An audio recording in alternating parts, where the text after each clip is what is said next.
mata Aliviga vai ser Urina Bila nikona Vataka nikoma Ginangilo Besio sa Roda inangilo Besio sa Roda sa Ingida Regina Romansa Ingida Regina Romansa Bonigona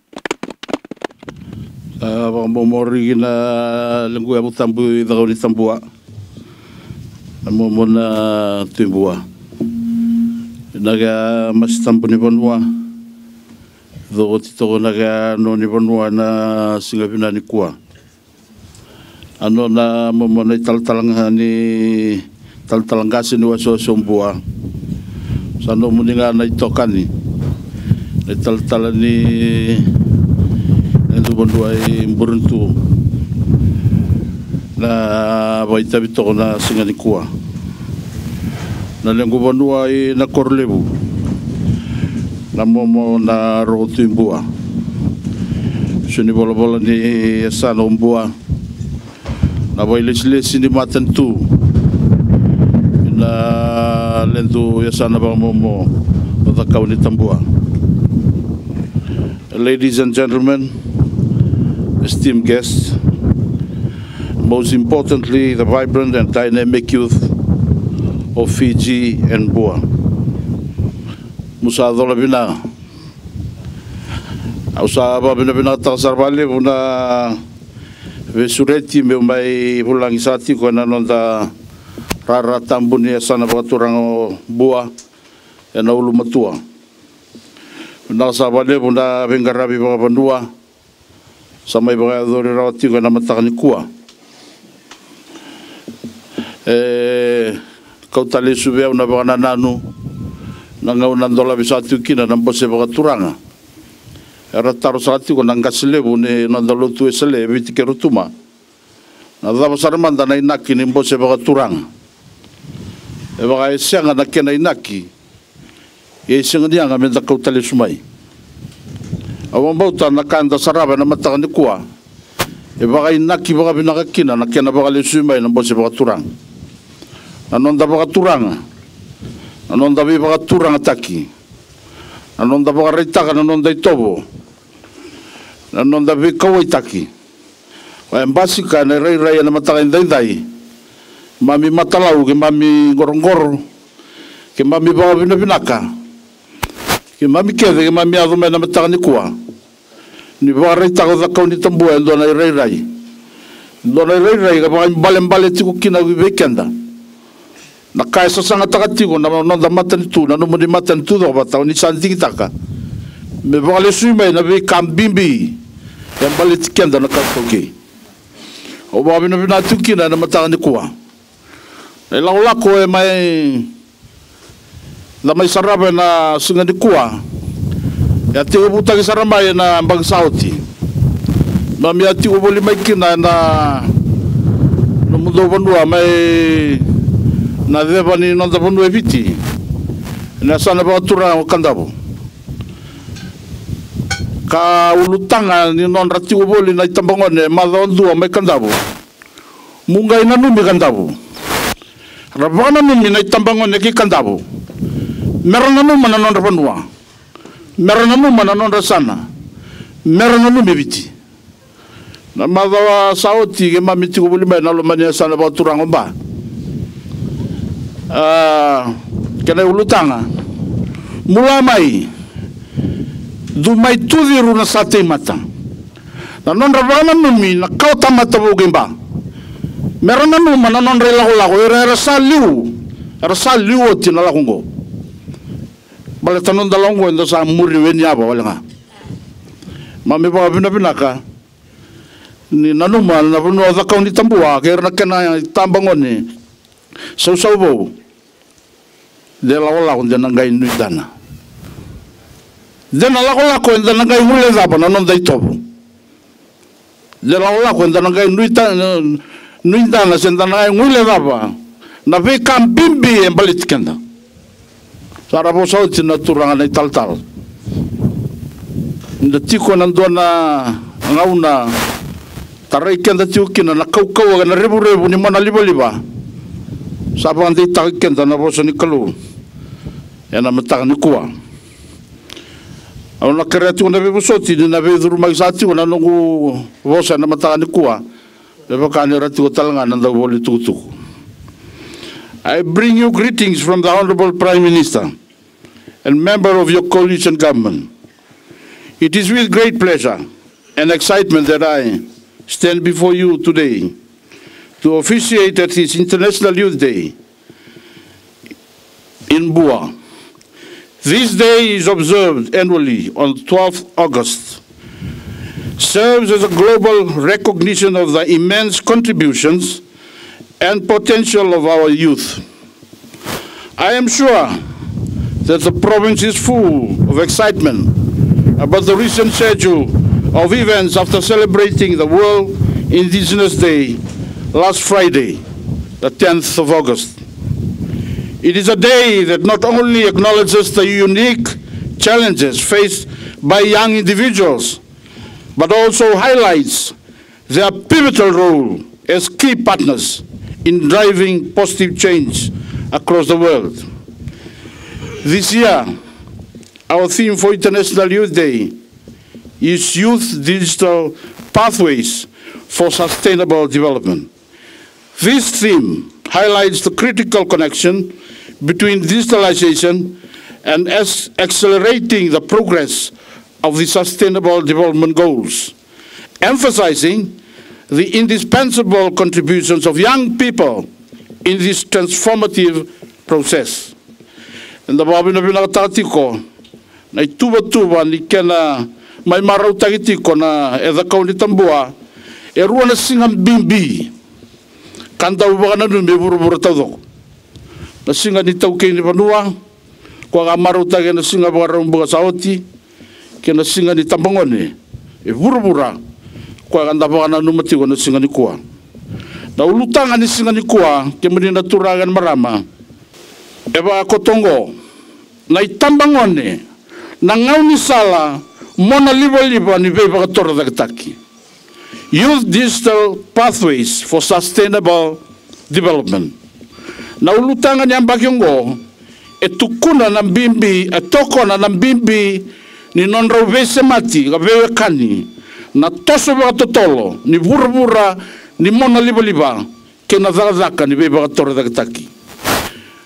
Mana itu ko baka soko muni rawa, e tauri rawa kina, ni 2.2 na milioni na telefoni vekauyaki.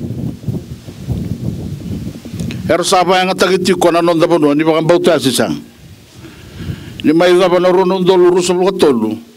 San 2.2 na milioni na telefoni vekauyaki. Era saba yang atagiti ko eviti. Endina nga kendara lo eviti da semberiado ba na milioni. Ina bale satu kuna weekend ando na tukutuku.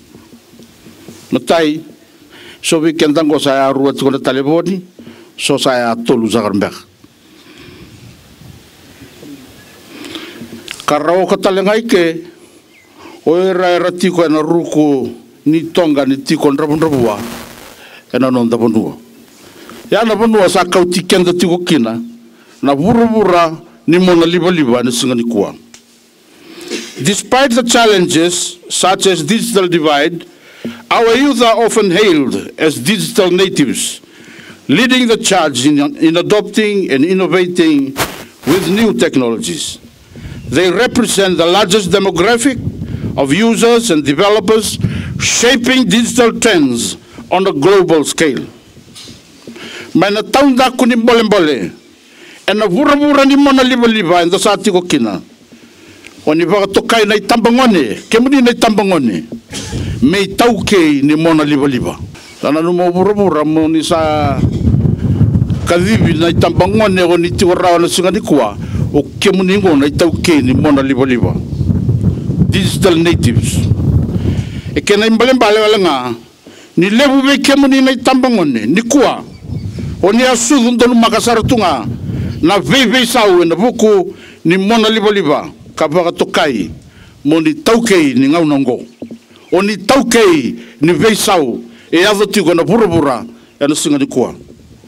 As we approach the 2030 deadline for the SDGs, it is imperative to recognize that youth remain an essential demographic group in harnessing the transformative power of technologies to address global challenges.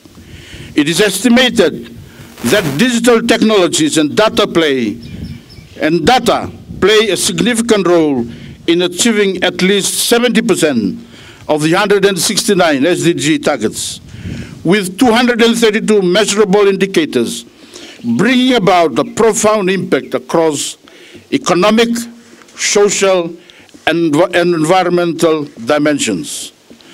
This underscores the immense potential of our youth in leveraging digital pathways for sustainable development and creating a brighter future for generations to come.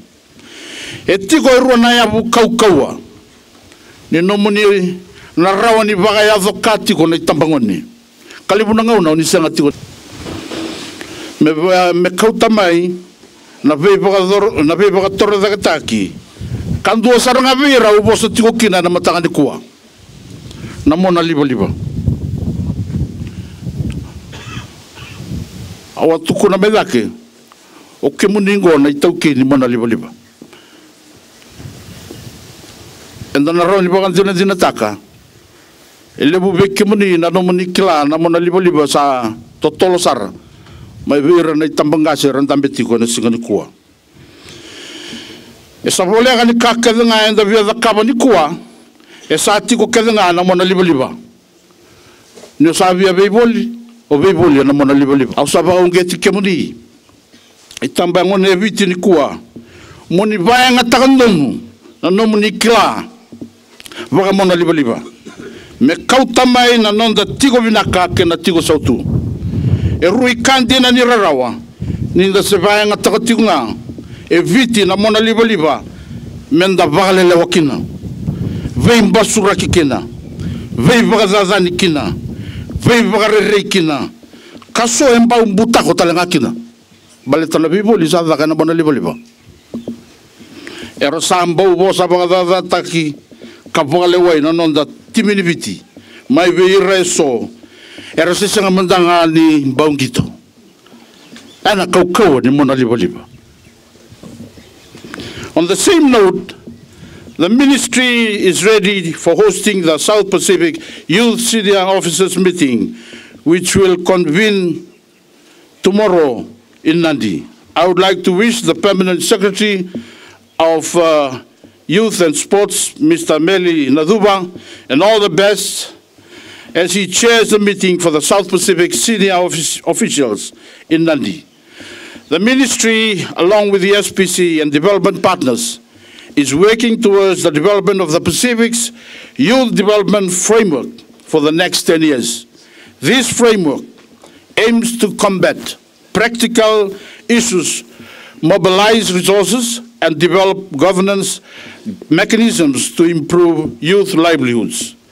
Na kenda wili na tambangone vitini kuwa, kenda itiko na nonda mbagini mbula mena tini kalimba gina tolu sanga kalima kwa ya baka toka na ministry me youth